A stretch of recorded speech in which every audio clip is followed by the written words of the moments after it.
नमस्कार। भारत का इतिहास ना कई ऐसे नायकों से भरा है जिनके बारे सतना की राजनीति। ये सिर्फ चुनाव की बात नहीं है, ये है पीढ़ियों की विरासत, गहरे जातिगत समीकरण और ऐसे नतीजे जिनकी कोई उम्मीद भी नहीं कर सकता। तो चलिए आज इस राजनीतिक रणभूमि की गहराइयों में उतरते हैं। राजनीति में ना एक लंबा करियर बनाने में दशकों लग जाते हैं, लेकिन उसे खत्म होने में बस एक पल काफी है। सतना की राजनीति ने एक ऐसे ही नेता को देखा है जिसने दशकों तक अपना एक छत्र राज कायम किया और फिर एक ही विवाद में सब कुछ ढह गया। ये कहानी हमें बताती है कि सत्ता आखिर कितनी नाजुक हो सकती है।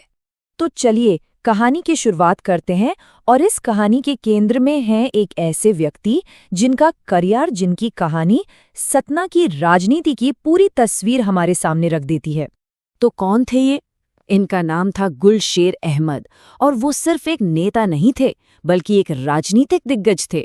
सोचिए, इंग्लैंड से पढ़े लिखे बैरिस्टर जो कांग्रेस पार्टी के एक बड़े सदस्य बने, एमएलए रहे, स्पीकर बने और फिर सतना से सांसद भी चुने गए। मतलब मध्य प्रदेश की राजनीति का ऐसा कोई गलियारा नहीं था जहां उनकी छाप न हो।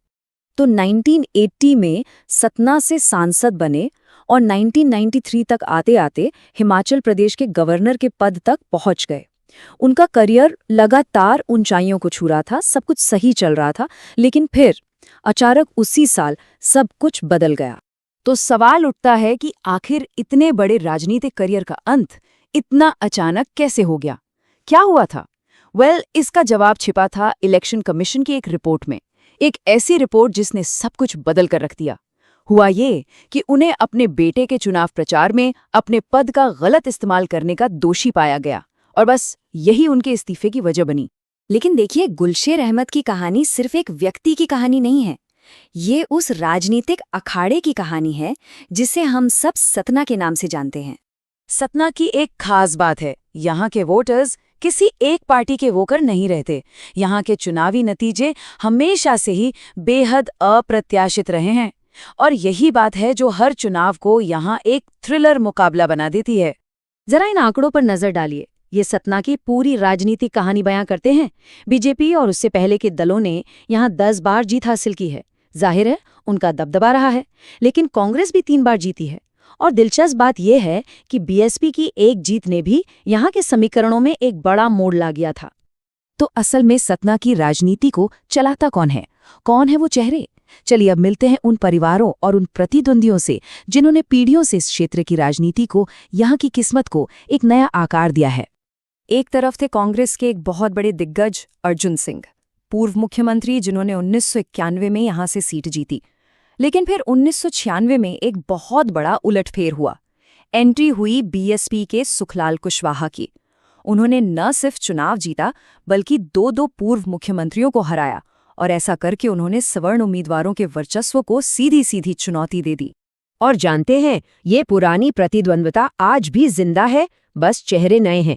एक तरफ हैं बीजेपी के गणेश सिंह जो 4 बार से सांसद हैं और पार्टी के गढ़ को संभाले हुए हैं, तो दूसरी तरफ है सिद्धार्थ कुशवाहा, जी हां, सुखलाल कुशवाहा के बेटे, जो अपने पिता की राजनीतिक विरासत को आगे बढ़ा रहे हैं और मौजूदा सांसद को कड़ी टक्कर दे रहे हैं।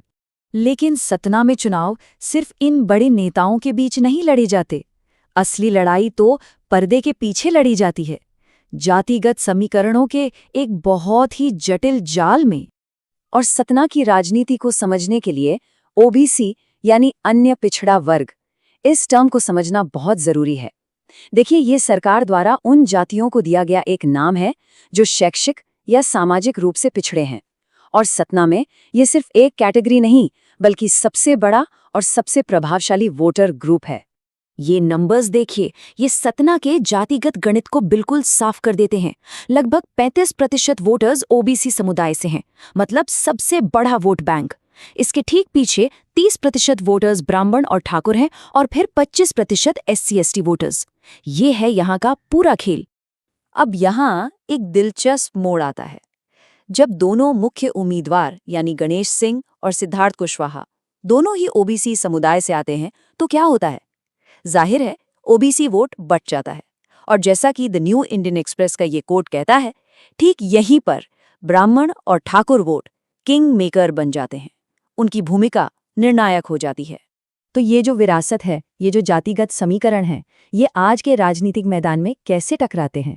चलिए अब इस प्रतिद्वंद्विता के सबसे ताज़े और सबसे दिलचस्प अध्याय पर एक नज़र डालते हैं। बात है 2023 के राज्य विधानसभा चुनाव की। गणेश सिंह और सिद्धार्थ कुशवाहा दोनों आमने सामने थे। ये एक सीधा टकराव था, एक ऐसा मुकाबला जिसने सतना की आने वाली राजनीति की दिशा लगभग तय कर दी। और नतीजे काफी चौंकाने वाले थे। विधानसभा के उस चुनाव में सिद्धार्थ कुशवाहा ने 4 बार के सांसद गणेश सिंह को हरा दिया। ये एक बहुत बड़ी जीत थी और इसने आने वाले लोकसभा चुनाव की लड़ाई को और भी ज्यादा दिलचस्प बना दिया। लेकिन सबसे जरूरी बात यह है कि जीत का अंतर कितना था। सिर्फ 4041 वोट। सोचिए, सिर्फ 4000 वोट। ये नंबर हमें बताता है कि सतना में मुकाबला कितना करीबी, कितना कांटे का होता है। यहाँ सच में हर एक वोट की कीमत है। तो अब सबसे बड़ा सवाल ये है, जाति और विरासत की इस रणभूमि में सतना का अगला अध्याय क्या होगा? क्या यहाँ के समीकरण हमेशा के लिए बदल रहे हैं या ये सिर्फ एक अस्थायी मोड़ है? खैर, जवाब तो भविष्य में ही मिलेगा, लेकिन एक बात तो तय है, सतना की राजनीतिक कहानी हमेशा की तरह बेहद दिलचस्प बनी रहेगी।